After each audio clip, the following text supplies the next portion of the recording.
Hi, Mark Schneider, your Schneider Classics, and if you're a longtime viewer of this channel, you probably know this truck just as well as I do. The Bloodhound, the 1967 truck that I built from when I first started learning mechanics, helped me build all the way into a red seal, where this freaking cage has pretty much itself hauled so much scrap, so many parts, so many trades, flips, parts, lawnmowers, everything to help pay for this house for my children. But today is the end of an era, and it's a very sad one indeed. One, because this truck is last year, right before winter there, fell into disrepair. One of the bearings in the lower end fell apart, and also just because I've been putting so much money towards my family, the bearings kind of have shots, and the brakes aren't the best, and there's just been a lot of maintenance that's been avoided over the years, like, you know, painted fenders and rust buildup.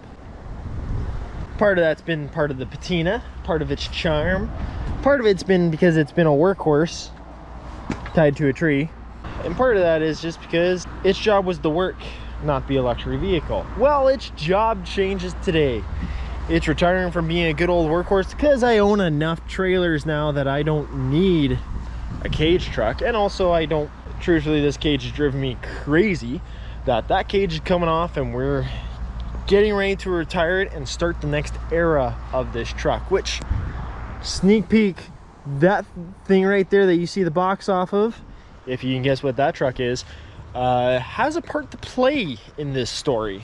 But this cage has literally helped me move my family a couple times, helped me, my friends move multiple engines, multiple parts, transmissions, so many things.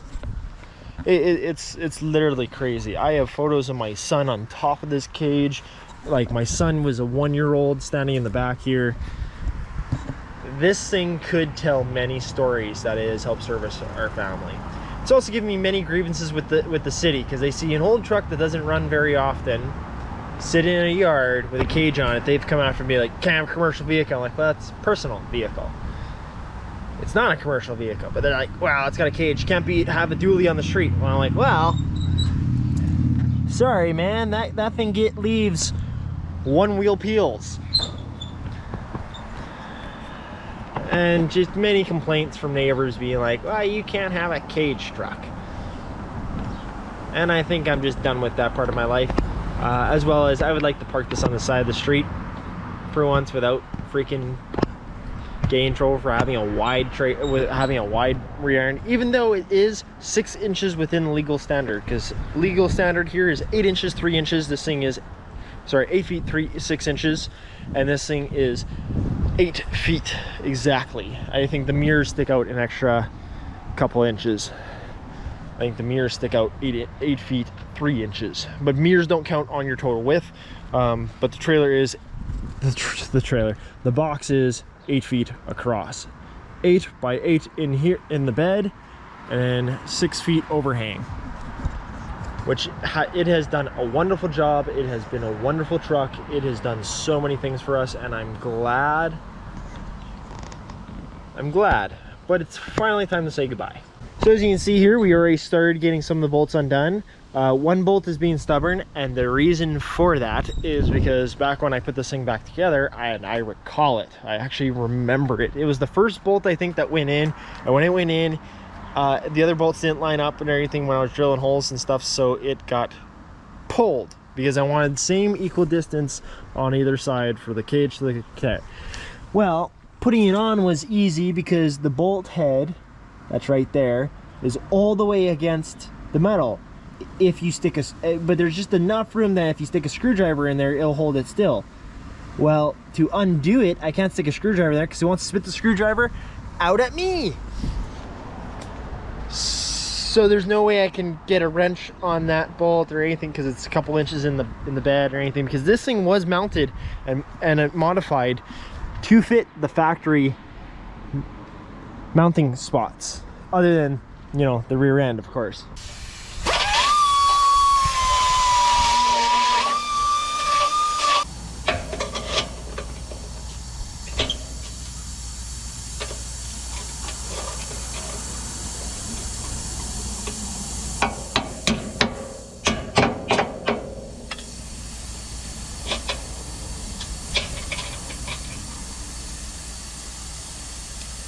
it's off.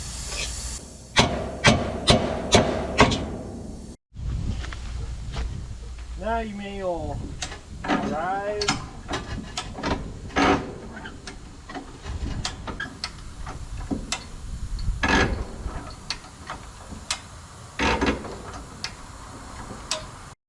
I wonder how long that brake hardware has been sandwiched between the frames. Now after I got these blocks of wood in here, this is lifted up, everything like that. I'm trying to think what's the best way to take this off. I was thinking of just trying to slide it straight back, but after looking at those cross members, I think as soon as it slides back, it's saying slide fall in the notch of the bed, so that's not possible. So I think best course of action is just to tip it on its side and put it sideways, which is how it was a long time ago. That's how we actually got it on the original trailer, is we tilted it sideways, strapped it down, and brought it home. So I'd rather do this today than tomorrow, so we're going to see if I can get it off gently.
So I didn't finish filming us getting the cage off just because I can't do it by myself, so I need some help. So I phoned in my wedding party, because the main reason too that I'm so hyped up to get this truck build finally going again and just kind of get it on the road again. The reason I'm trying to get the truck done is that, fun fact, my wedding is in a month and so we have a month to try and get my truck, the truck that helped build our family, fund our home, do everything with this cage. And you know what, it taught me a lot of mechanics, because there's a lot of custom stuff on this truck that didn't always work correctly until it took me time to get it to work correctly. So I credit this truck for a lot of the reasons why I am the mechanic I am today, and why we have the life we do have today, where I'm able to put a roof over my kids' heads. But saying that, very fortunately, my wedding party came over. They helped me tip the bed on its side. We pulled the trailer forward, so we tipped it on its side off the truck, tipped it back on its side onto the trailer, just so it's somewhere safe, so my kids can't get hurt. It's somewhere where if I have to move it, in the meantime, while I'm trying to figure it out, I can. But in the meantime, it's gonna sit here. Whether I send it to auction, whether I sell it, or whether I save it for another truck. I'm really twisted on which way I go. But while they were here, I bought a box a while ago for my 72 project, but that's going to be put on the back burner for now, as my 67 is a lot more important to me. And my wedding party helped me put this thing on. This thing needs a lot of work. We're nowhere near done. I need to put a floor in it. And it's not bolted down, but it color matches the truck like perfect. I gotta still paint the fenders and stuff. Like, it's just the way the fade is and everything like that. It actually more matches, not so much this orange, it matches this orange way more. Because you can tell a huge difference beside each other. But when it's apart, it's a little harder to tell the difference, which is fine. And it's crazy how long that sticker was put on there, because the cage was blocking that sticker. So we're gonna end the video here, because like I said, I got a lot of work to do, and I have about a month to bring this truck back to life.